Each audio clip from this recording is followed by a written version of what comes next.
Another principle from Scripture that will be important to us tonight is from 1 John 3:16. You probably know John 3:16. 1 John 3:16 is equally as good as are all verses, but 1 John 3:16 says this, "By this we know love, because he laid down his life for us, and we also ought to lay down our lives for the brethren." It's a powerful principle here. If you want to really influence others, then you have to know how to get past yourself and lay down your life for another person. To see past yourself and see another person's heart.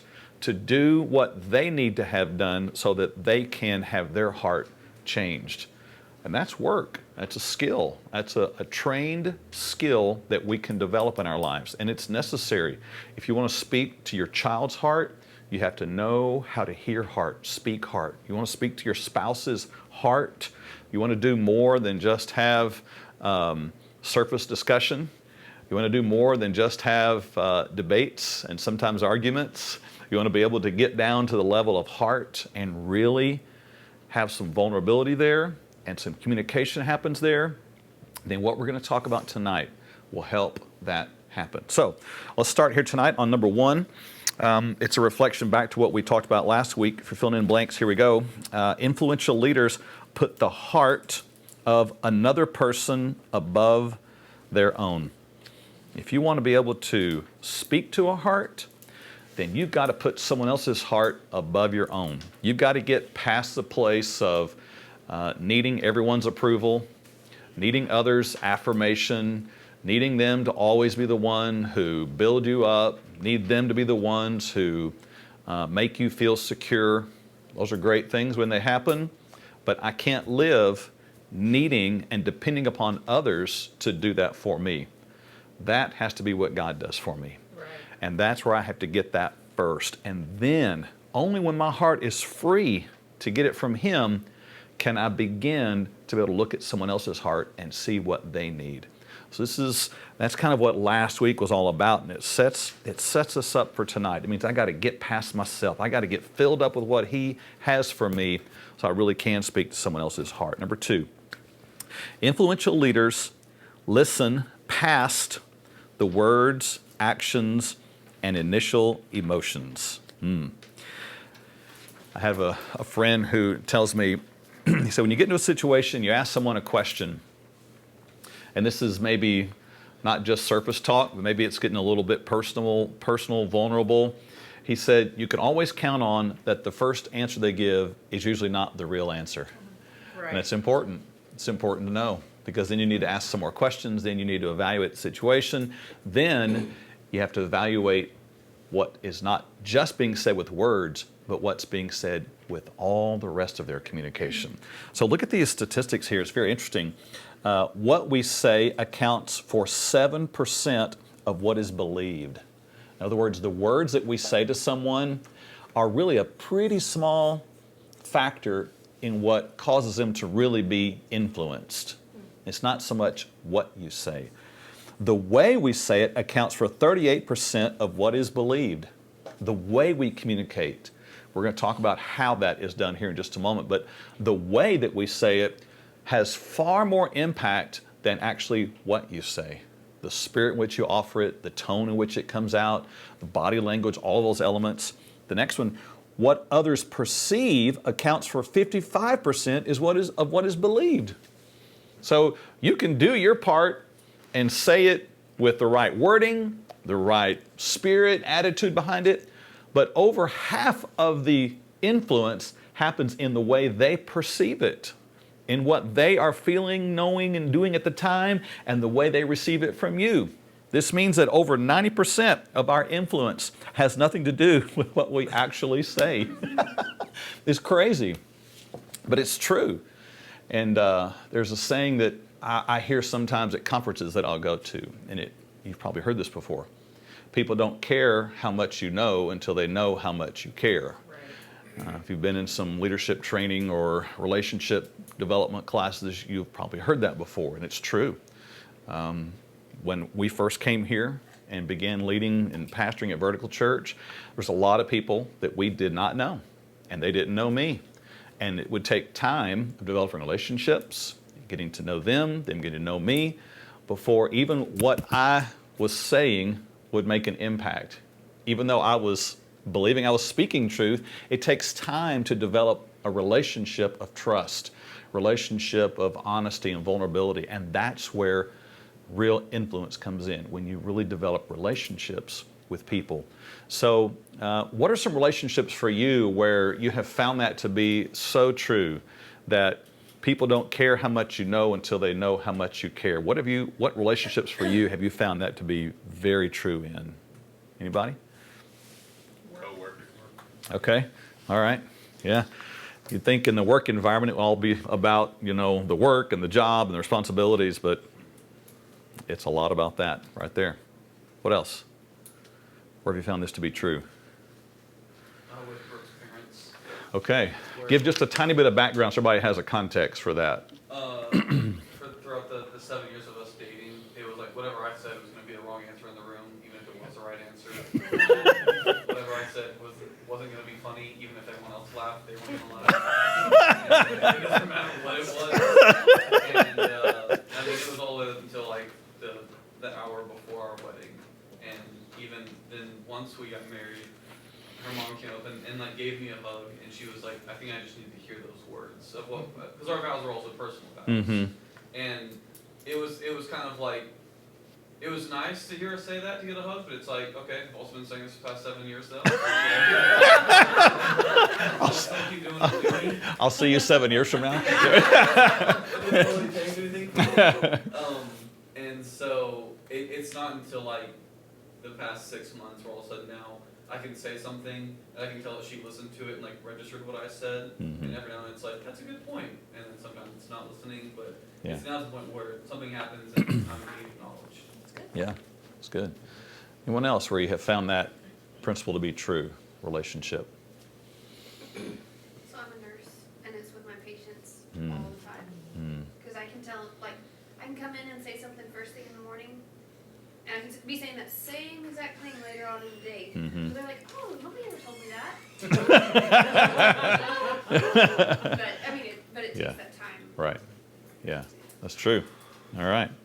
Well, as influential leaders, we have to know then that we have to listen past what the person is saying and being able to hear their heart, being able to hear what they are communicating in the way they're saying it. So number 3 is this: influential leaders listen to the nonverbal cues in an attempt to understand and hear someone's heart.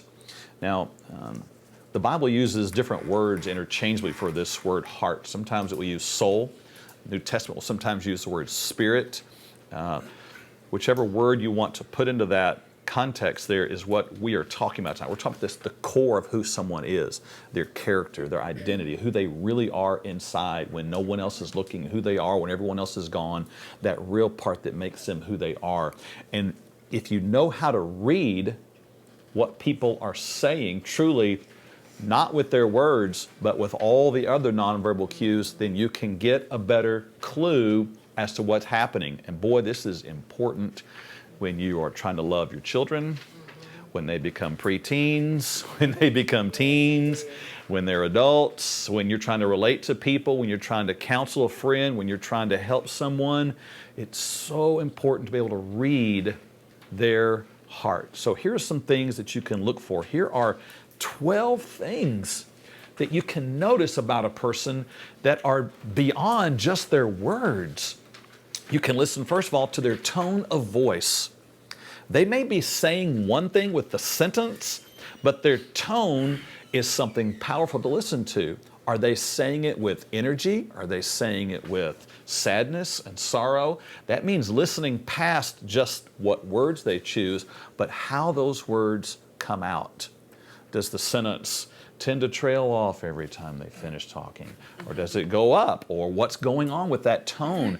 Is it flatline? Is it depressive? Is it excited? Is it at peace? Is there tension in it? But that means you have to train yourself to listen to more than just the words, but the tone of the words and the way in which they're offered. Posture, the way a person is standing, sitting, communicating to you in that moment? What is their posture? Their posture is communicating something. Are they feeling insecure? Are they feeling vulnerable? Are they like Will, pulling away from me? You do that on purpose, right, Will? Thank you. Thank you, Will. It's good. That's all true. And if you're talking to someone and you notice after a time that they're pulling away and doing this, and that is communicating a message to you. It doesn't really matter what they are saying in that moment, but how they are communicating in that moment tells you a lot. And that is often more what you want to read than just the words that they're saying. If they're looking away, if they can't talk to you, and have to look off somewhere else. I mean, we all look away from time to time, but there is not the ability to have a posture that communicates openness and honesty and peace, then that is what you have to watch for. This is where heart begins to come out. And people don't always intentionally do that. They more subconsciously do that. But that's how you read where they are coming from. Tone of voice, posture, head nod. Are they, when you're talking with them, is there a sense of response? Will's doing everything that he's like, are they, it's funny, people can say, no, I hear what you're saying, and then they start doing this. They're subtle, but you're like, okay, I can see what's going on here. If you watch that stuff, you can notice what the heart is really communicating. Body language, again, their posture, body language, how are they responding physically to what's being said? And that goes from facial expressions all the way through to how they're handling themselves. Do they walk away from you when they're talking? Are they engaged with you? What's happening with their body? Eyes and eyebrows. This is perhaps one of the greatest ways to read someone, is to see what they're... I'm waiting for Will's comment on this end. To watch their eyes and eyebrows. Are they...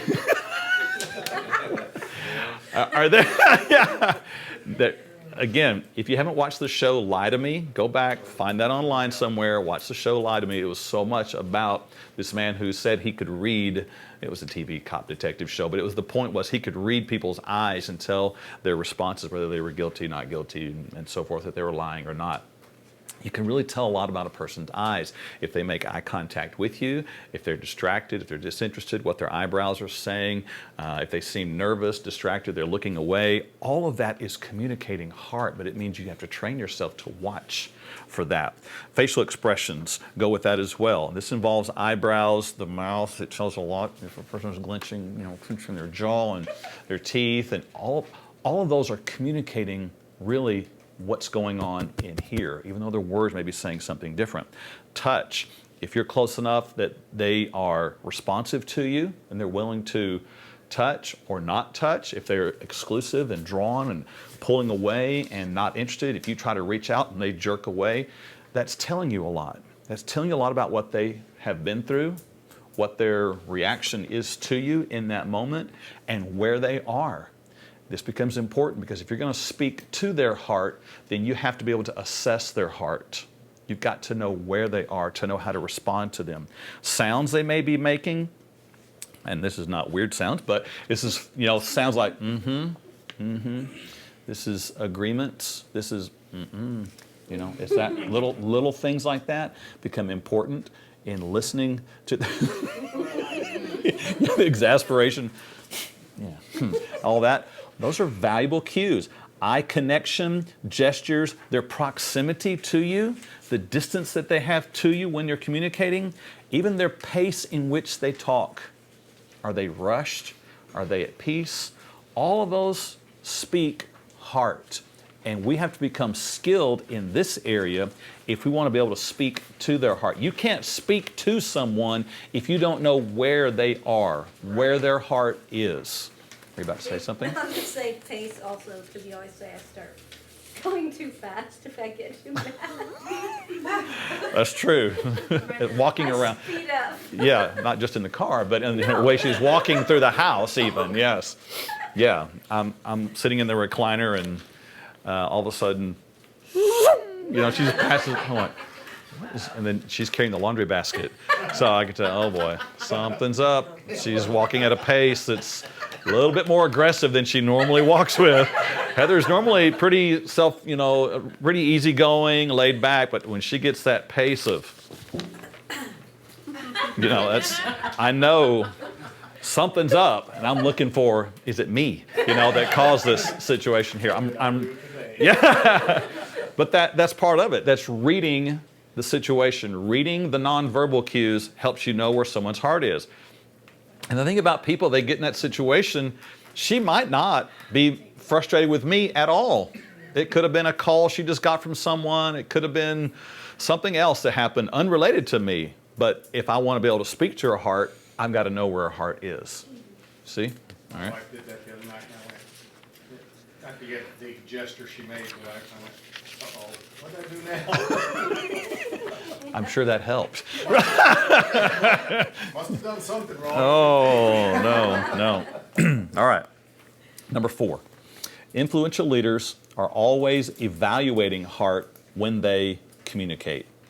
So if you're communicating with someone and you've got all these things in mind, this becomes what you are watching for. This becomes what you are assessing. It's not just the words they're saying, but you are continually evaluating heart. This may mean that at first you don't have enough information, that you're like, okay, I see a few clues here, but I don't know for sure. So that's the time to ask some questions. That's the time to ask some feel-related questions.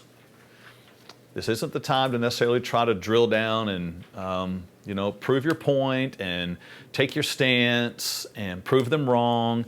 This is the moment to ask some questions like, well, how are you feeling about this situation? That's a good question. Because if they are stuck and there's some distance and they're not communicating well and you don't have enough information, by asking something like that, it allows them to be able to express, and that's your moment to be ready to truly listen at all levels. You might want to ask, well, what are you thinking about this right now? What are you thinking about that situation? Tell me about what your thoughts are. Those are open-ended questions that allow them to talk, that prepare you to know how to respond. And that's what we have to do. We have to be able to hear before we speak and respond. If you want to speak to heart, you got to know heart first. That's why you find Jesus, who knew hearts, often asking questions to help someone else even see their own heart. And that's necessary. They don't always even know what they're going through. And so be able to ask the questions helps you assess, helps them bring it on out and be able to truly help them where they are. We get so caught up sometimes, though, in wanting to prove our point, wanting to, win the argument. We want to come out on top kind of thing, but you can do that. You can win in the moment. You can win the debate. You can have the last word, but that does not guarantee you won the heart. And that has to be the goal. Whenever Heather and I talk with couples about parenting, that is one of the biggest points that we emphasize. Is that if you want to really work with your children and help them grow up and disciple them and lead them and train them and be all that you want them to be, then you have to go through the process from 3-year-olds to 7-year-olds and then to 10-year-olds to 13, 15, 17, especially in that area right there.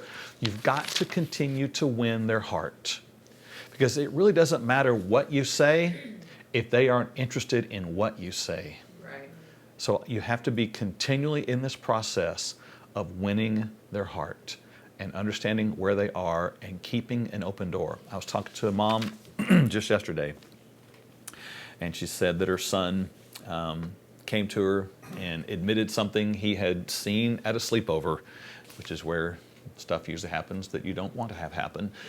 And so she was saying she was so grateful that he was willing to talk about the situation, and kind of applauded her for creating a space where he was willing to do that, because that's not something all 11, 12, 13, 14, 15-year-old boys want to do.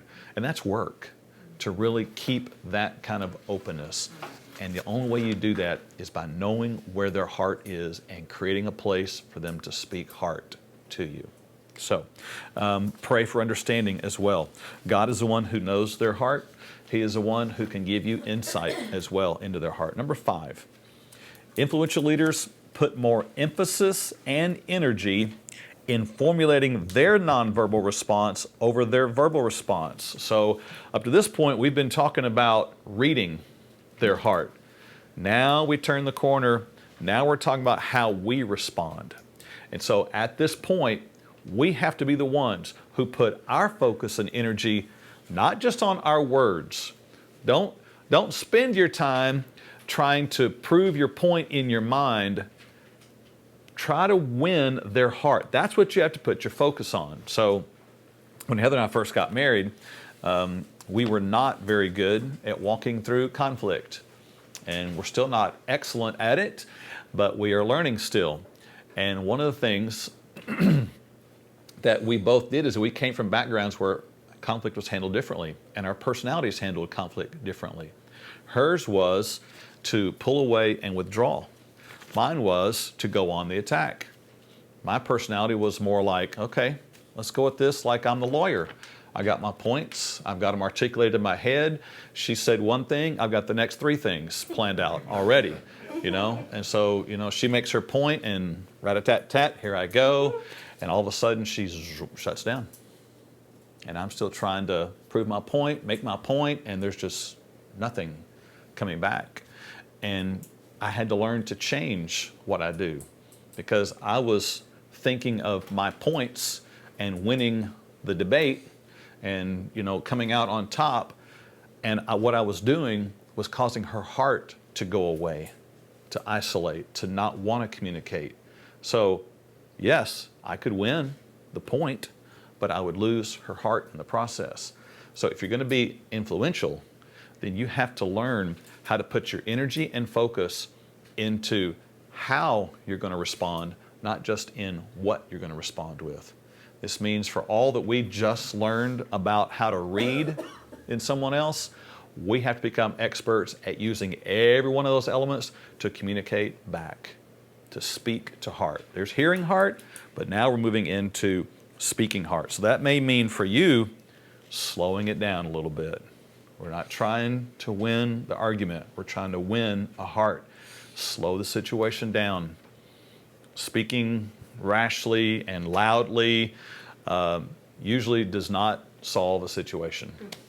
It complicates it because you end up saying things that get misunderstood, emotions get miscommunicated, there's less trust involved, there's more emotion in the situation, and that's when we say, what was a molehill turned into a mountain, right? Something small becomes something big because we didn't slow it down and listen in those moments. So slow it down, curb your initial response.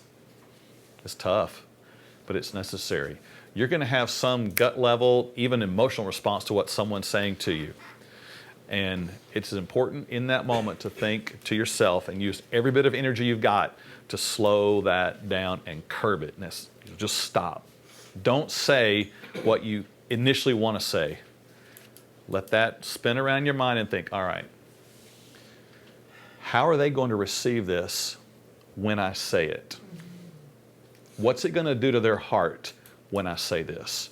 That's a very different way of thinking. But you can do that. You can do that even while you're listening. You can have that little conversation in your head while they are talking. You can do that. You might think, that sounds weird. How am I going to do that? It's a trained skill. You can do that. So one of the things that happened for me as I got into ministry and was speaking, as I saw this very unusual thing developing in my head where I would be up speaking before a group, and there'd be 100 people in a room, and there'd be someone new show up that I hadn't seen before. And I remember this very vividly, how odd it felt at the moment, where I'd be speaking and I'd see someone in the room and I'd think, wow, I hadn't seen, who is that? All the while I'm still speaking, this little conversation is going on in my head up here about, oh, I hadn't seen them in a long time. I wonder what they're doing. Who invited them? All this is going on in my head while I'm still talking. It's weird how that stuff happens. Anybody else had something like that happen before? Yes, okay. It happens. You could end the conversation while it's going. I'm sure there is. Just want to throw that. Hearing those voices. That's right. It's actually a very good skill, though, when you get into, especially a conflict situation, to be able to assess and use every bit of energy you've got to stop your initial response. Play it out in your head. How are they going to respond if I say this? If that means slowing the conversation down to just a crawl, it would be better that it crawled and you won a heart than to just rapid fire blow through this thing and it hurt more. Okay? Thoughts or comments? Jim?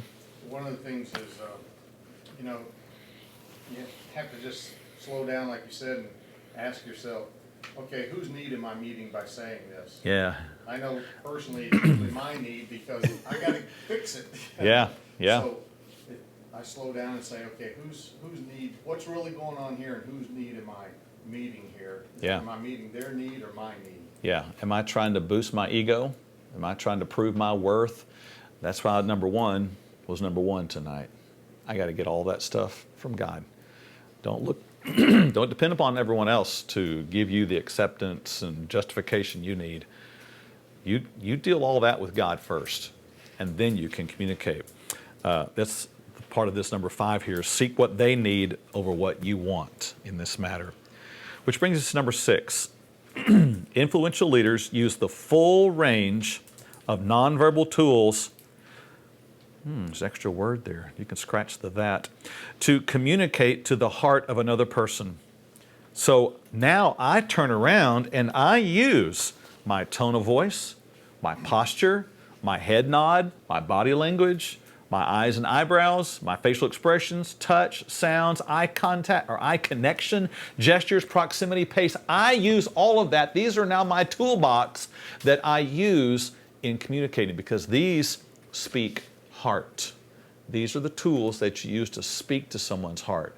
Not just your words, those are important, but these nonverbal cues are what are really going to speak to a heart. So this changes a conversation. This changes the level of communication.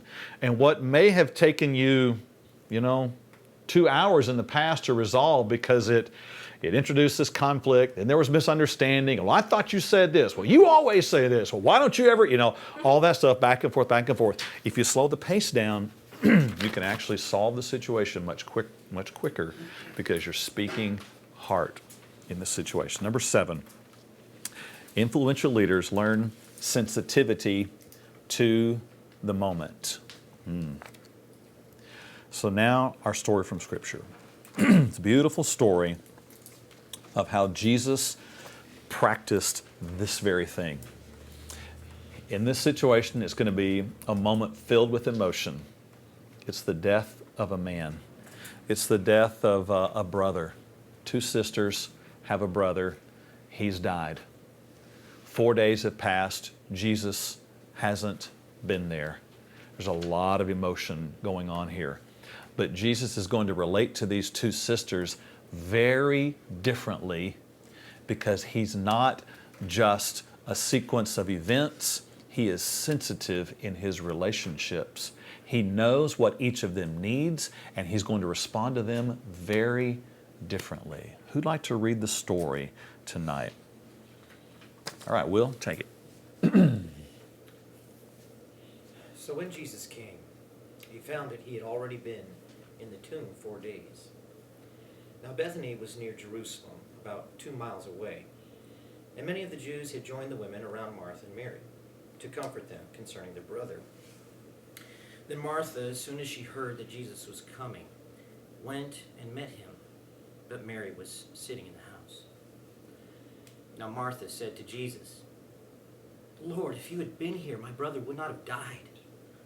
But even now I know that whatever you ask of God, God will give you." And Jesus said to her, "Your brother will rise again."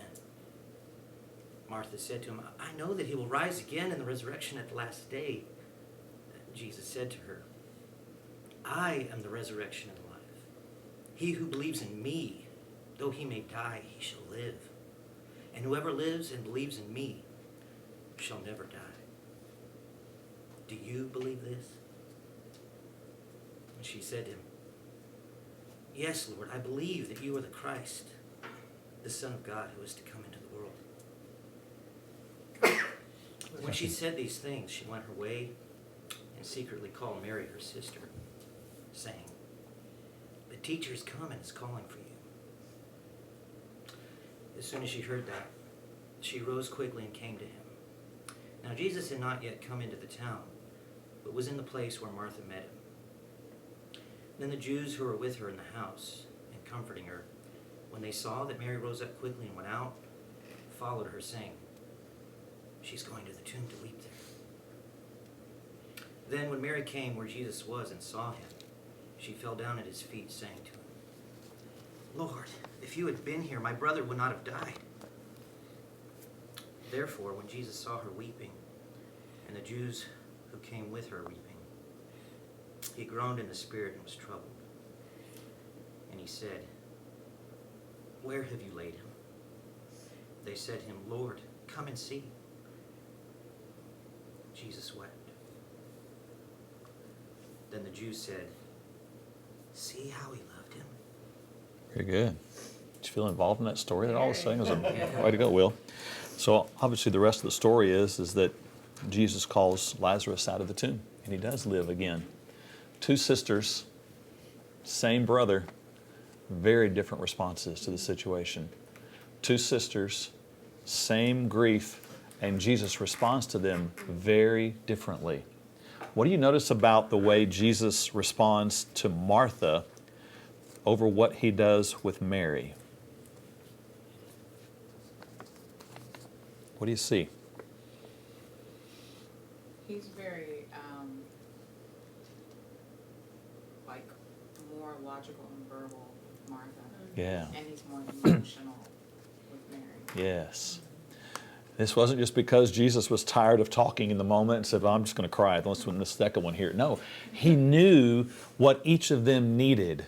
He was reading their hearts, and he was speaking heart to them. So what kind of heart was he speaking to Martha? He spoke words. We don't exactly know, even though Will did a great job of tone, we don't know exactly what Jesus' tone was here. We can read some of that into it. What was Jesus speaking to Martha's heart? Yeah. He was giving her some affirmation. That's what she needed.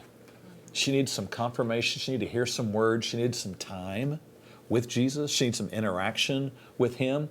And he gave that to her. What did Jesus speak to Mary? That I care about him too. Yeah. You know, I love him as much as you love him. Yeah. And he didn't really say verbally, he didn't say much at all. He said, "Where have you laid him?" More actions. Yes. Yeah. And he wept there with her. That's a very different response than what he did with Martha. It doesn't have any indication that was the situation with Martha. He's having an interaction, a conversation with her. But with Mary, he just weeps with her. But he speaks so profoundly to both of them. He gives them what they need in the moment. He's speaking heart to them, but two very different ways of speaking heart. We can't have one patterned response we have for every person in our life. Right. If we're going to be real influential leaders, we've got to know how to speak to each person based on what they need in that moment, where their heart is. That means I have to continually have my radar going. I have to be assessing. I have to be listening, not just to words, but to heart. And then I've got to be good at speaking heart. And if in the moment you need to just not talk and you just need to cry with them, then you do that. If in the moment you need to give some reassurance and not be overly emotional, then you do that. But that means we have to become skilled at that. So let me ask some questions here, because everybody's different. And it's important that we learn that and know how to read. So first question, if you are anxious and afraid, what do you want to have communicated to your heart? Not words. I'm not looking for words. What do you want to have communicated to your heart if you are anxious and afraid? And there's no right or wrong answer here. There's your answer. So someone tell me, what do you need to have communicated to your heart when you are anxious or afraid? Peace. Yes. Comfort. Yes. Reassurance. Yes. You're not alone. Yes. It's like like a sense of security that everything's gonna be okay. Yes. Secondary question to that. How do you like that to come to you? Proximity. Yes. And it depends on who it is. Okay, I hear you. Because, like, there are times where if I'm feeling that way, like, my dad could walk into the room and just the eye contact Mm-hmm. and just, you know, him, and he doesn't have to say anything, Mm-hmm. because that's my dad, I know he has my Yeah, back, you know? exactly. Yeah. Aaron, what would you say? What's the way for you? Probably just verbally, just hearing it, someone just say, hey, it's gonna be all right. Like, Yeah. I may be building it up more in my head. Yeah. Just hearing someone else say it's gonna be okay. helps. Good. Some action of some kind. Do something. Yeah. Don't be anxious or afraid. I want something to eat. Yeah. That's what I want to do. Good. I want to be something solid. So. Yeah. Good. Heather, what would you say? I would want to, kind of like what Aaron said, just, it's gonna be all right. Yeah. It's gonna be, everything's. Some gonna be verbal okay. reassurance. Yeah. Everybody's different, and you have to learn how to read that and know that heart and how to communicate to that person. The second one, if you are insecure and nervous, what do you want to have communicated to your heart? Insecure and nervous, what do you want to have communicated to your heart? Positive affirmation, Okay? calmness. Some calmness, confidence. And how do you like that communicated? How does confidence, how would someone communicate? Reassurance, letting you know your, Mm-hmm, you know, past accomplishments. mm-hmm, mm-hmm, mm-hmm, mm-hmm. Touch, just that reassuring, Yeah, pat on the back, yeah, you touch the knee, Yep. any sign of, hey, I'm here, yeah. it's okay. It's good. It's good. Yeah. All right. Let's do the next one. If you're stressed and tense, what do you want to have communicated to your heart? On the side.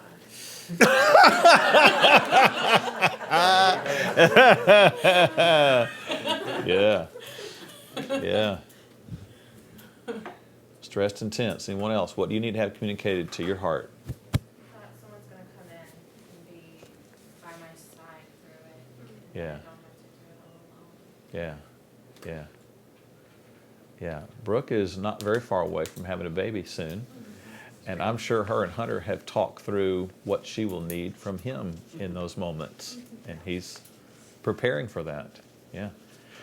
That's a necessary skill and conversation to have. It plays out in daily life as well. Okay, last question. What do you need to do to improve your heart communication skills? Maybe something tonight stood out, maybe another piece that God reminded you of, or just something you need to be aware of in improving your heart communication skills. What would you say that is for you? Put a big old star bar, curb your initial response. Yeah, I do like to jump into action. yeah, When the girls cry, I want to figure out why they're crying. Amanda's good about just like listening and figuring Yeah. out where I'm like going to the house, like something fall on them. yeah. I It's get true. in that, and so I need to definitely just sit back and evaluate the situation. Yeah, yeah. Yeah, it's hard to, if you're a guy and one of your daughters or your wife comes to you and they're all in tears, depending on your personality background, you want to jump to action right there in that moment. You know, what's going on here? Tell me what happened. I want to hurt somebody. You know, I want to get this done, taken care of. You know, all that is running through your head, but in that moment, it may be that what your wife needs more than anything is just to be held. And that kind of goes against everything you're wanting to do in that moment. You're wanting to rush out the door and make something happen and say something, and you know. But in that, you have to know what she needs in that moment and give her what her heart needs. When that happens, you truly become the influencer. You have touched something deep within them. You've touched them at the core of who they are. And that's really, again, that's what our goal has been. Heart communicates to heart. Anybody else? What would you say you need to do to improve your heart communication skills? Ask questions. Yeah, Not good at that. yeah. That's me too. To slow it down and yeah, Yeah, asking questions for our sake, but even for their sake, be able to think through it. Some people think by talking. And if they can't talk, they can't think. And so that means you have to listen to some stuff come out that is random and crazy and off the wall. And you think, what? But by listening and asking the questions, they eventually hear themselves, and they will, if you listen and ask questions long enough, they'll say even, well, I didn't mean what I said earlier. And you're like, whew, you know, but it's work. It's a trained skill to be able to do those things. Anyone else? What you need to do to improve? Put slow it down. Yeah. I mean, it happened right before coming here, you know. My son was arguing with me, and right off the bat, I said, all right, you know, not even thinking about it. I said, let's get it done, you're in trouble, this and this, and I was already angry. Yeah. And Yeah. I feel like once I get angry, I don't think, you know. Mm-hmm. And I sense it as a disrespect, and so I'm already, no, Mhm. you're not gonna be disrespectful, you know what? Yeah. But Yeah. if I just take time, just take, you know, It's in the Marine Corps. and that's. Hey, but being in first responder world and former military, And I think you gotta get it in quick. Yep. In trouble, let's get it over with, it's done, Yep. over with, boom. Yep. And see, that's not, he loves to argue. And sometimes he has a point, and I'm like, man. He's just like his mother, and I can't. I think that's what gets me even more angry. I'm like, you know what? And I think I just need to be like, take a couple breaths. That's gotta be interesting, Sammy. Two Oh, Marines, it man. is. yeah. And I'll put it down, slow it down. Yep. Start to argue, just. Yep. Yep. I know that was the hardest thing for me, coming out of the military into the civilian world is, you know, we're used to saying, do this, and Mhm. they go do it. It's done. And in the civilian world, you have to put that in a whole different manner. It's true. Use a whole different tone of voice, and It's true. a lot of the people that worked for me said they were scared of me Yeah. because I'm just direct and to the point. Right. And now, they all tell me how much they appreciate me being direct and to the point after Yeah. they got to know me, but Yeah. a lot of them were afraid of me at first because I was just direct. Yeah. Yeah. Yeah. It's a skill to hear heart and win heart, but that is something we can learn. And maybe you haven't been good at that. Jesus can walk you through that and make you that, because that's what he's good at. It's what he does. So you watch his pattern, you learn from him. You look at scenarios like this, just go through the Gospels, just look at how Jesus responded. Look at the heart that he communicated and what he was communicating to the person, and you'll pick up the skills you need in that process. All right, good stuff, y'all. Our hour has come and gone again. It flies. So thanks for the input tonight. I love it when there's interaction back and forth and we make this stuff intensely relevant and applicable to our lives. Let's pray. Father, again, I'm just so grateful that you have been good to us. You've shown us mercy and grace that we did not deserve, and that spoke to our heart. I pray we would learn what you've done for us and turn and do that for others. Yeah. Help us to do that in our closest relationships, with a spouse, with a child, with loved ones, close friends, those that we work with, so that we can truly communicate you. You're the one who changes hearts. And so we will use you as our guide and let you be the one who speaks through us. I thank you for each person that's here tonight and your presence here with us and what you're teaching us. We pray in Christ's name. Amen. Amen. Amen.